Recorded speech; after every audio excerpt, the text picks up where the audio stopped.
Atong tubag sa Salmo nag-ingon nga ang Ginoo maoy hari sa tibuok kalibutan. Nya kay siya may hari sa tibuok kalibutan, siya sad ang tigdumala sa tibuok kalibutan. Nya kita ang atong role mao ang pagsunod niya. Adto ra gid ta mangayo niya kay iya man tang mga ginsakpan, iya tang mga ulipon. Sige, lingay mong tupad na kinsay imong hari na kasagaran nato ang atong giisip nga hari. Una, ang mga dato dinhis kalibutan. Magsige gitag paulipon nila. Sunod, ang mga gamhanan. Labi na gyud magkuyog ng pagkadato o pagkagamhanan.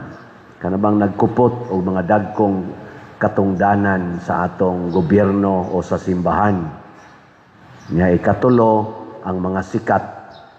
Kanang mga gitawag na to mga celebrities, mga famous.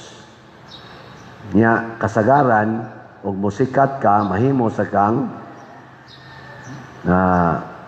adunahan. Nya mahimo dayon kang gamhanan. So mao ni sila mga tawhana ang atong kasagaran nga yukbuan, tahuron, sundon, paminaon. Unya kay kini mga tawhana, kung mawagtangan ni sila Ginoo, mag-away ni sila. Muna rong gubat sa Amerika, ngadtos Iran, or didtos Iran, Israel, kuyog og Amerika, Iran og uban pang ilang kauban, gubat, Russia, ngadtos Ukraine, nya dinis ato, gubat sa politika, ang taga-Senate nga bag-ong majority against sa mga samtong ni gukod nila. Kanabitang gibutyag ni Senador Amy Marcos, murag way break oy ang iya gyung gisulti kung doon naman ay kamatuoran. Mahugyod nga Duterte against Marcos ang gakuan karon niya. Si Marcos og ang mga tang gitawag nilag Pinklawan og Dilawan nagkakuyog naman. Wa naman na sila mag dinautay, nagsuportahay naman against sa Duterte. Sa ato rong kuan ba panag-away, pulos ni sila mga gamhanan, mga sikat og mga adunahan. Mao na away sila. Sunan katong pagkasultiha nga niingon si NBI agent nga katong gisulti ni Amy Marcos nga ang nag-utos kuno nila mao kuno si BBM nga arestuhin ninyo si Bato kahit anong mangyari, kahit sino ang casualty. Gabihan, no? Motong pinusilay dito sa Senado ang mga Marines, mga pulis o mga kanang ilang security guard against sa mga NBI kuno. Moingon lang kuno kay wala pa man ni final judgment, mga revelations manis mga tao nga tuas ground. Ang NBI mo deny. Si Bongbong Marcos mi deny. Si John Vic Remulla mo deny. Pero ang diri sa side sa Senado nagpinpuin sad nga mao ni ang tinuod. Mga igsoon, kung dili na ang Ginoo mo yatong hari, magkabungka kita. Pero kung ang Ginoo mo yatong hari, magkahiusa ta. Labi na gyud kung mahimo gitang tinuod nga ulipon sa Ginoo. Lingian na sa dimong tupad. Ing na ulipon ka o agalon sa Ginoo. Ana.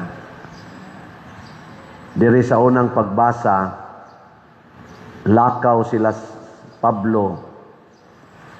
Way pili bisag unsang lugara. Niya ang resulta hasta ang wap gani matagai sa bunyag ni Kristo katungan lag Apolos nanulti sad pasabot kutob sa mosunod sa Ginoo unya mahimo siyang ulipon sa Ginoo. Ang una gyung batasan magsigig lakaw sangyaw sa Ginoo o kanang maong pagsangyaw sa Ginoo mao sa nahagit nato sa nahitabo sa impeachment didto sa lower house sa Congress. 255 ka congressmen ang nibutar nga i-impeach ang atong vice presidente. Ang taga Cebu kuno murag duha ray wa mo kuno tulo ba to murag tulura sa atong mga congressmen dinhi sa Cebu, tulura ang wa mobutar sa impeachment para sa vice presidente. Kinsa kaha ang hari nga ilang gisunod sa pag-impeach sa vice presidente didto sa Congress. Nya gidala dayo sa Congress ngadto sa Senate. Pag-abot sa Senate, gihuwat dito sa bag-ong majority kay sila may mo desisyon ana. Gipusil sila dito kay usa nila nga mao si Bato de la Rosa na agi tumong nga ipadagit siya ngadto sa ICC. Kanang maong pamugos paningkamot nga by hook or by crook dadon gyud si Bato de la Rosa, Senador Bato de la Rosa ngadto sa ICC nga prisuhan. Kinsa kaha unsa kang klasihas hari ang nagdiktar sa mga tao nga may desisyon ana. Wa may laing ni desisyon ana ang ato mang executive branch. Labi na gyud kana si former Senador Trillanes. Kinsa kaha ang tinuod nilang hari. Mailhan nato mga igsuon kung ang Ginoo mo itong hari kay ang mga desisyon mo resulta ginag kalinaw, kahiusa o kalambuan sa atong katilingban. Pero kung ang atong hari mao na gani ang kaaway sa Ginoo, ang kwarta, ang gahom, ang honor, mao na gani atong himuong hari sa atong kinabuhi, mo resulta gina sa panag-away, kagubot, pinatyanay sa atong katilingban. Sayon ra kayo ilhon kinsay atong angayang butaran sunod panahon inig eleksyon. Paminawa lang, obserbahi lang ang mga kandidato. Kinsa kaha nila ang nagsunod sa Ginoo o kinsa nila ang nagsunod sa kaaway sa Ginoo. Honghongi mong tupad ina nanakay idea. Nanakay idea. Kung nanakay idea, palambuan na. Nya mo na'y suportahe. Inig-abot na sa saktong panahon. Di na ta magpailad sa mga tao nga murag Ginoo manulti, pero ginig-trace na to silang binuhatan, nahimo silang pabilo sa kagubot, kadautan, pagkabungkag sa mga maayong tingosbawan.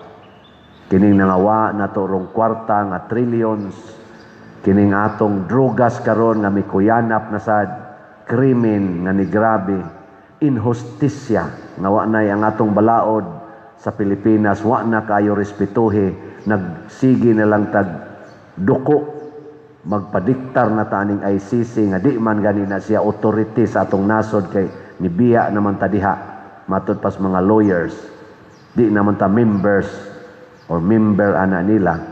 Nya nagpailawom ta kanang mga klasihas batasan din ana nato sila suportahan kon mudagan panag-usab nganuman why pagtan-aw sa tinuod nga kaayuhan sa tong nasod kay wa na sila giyahi sa Kristohanong mga hiyas.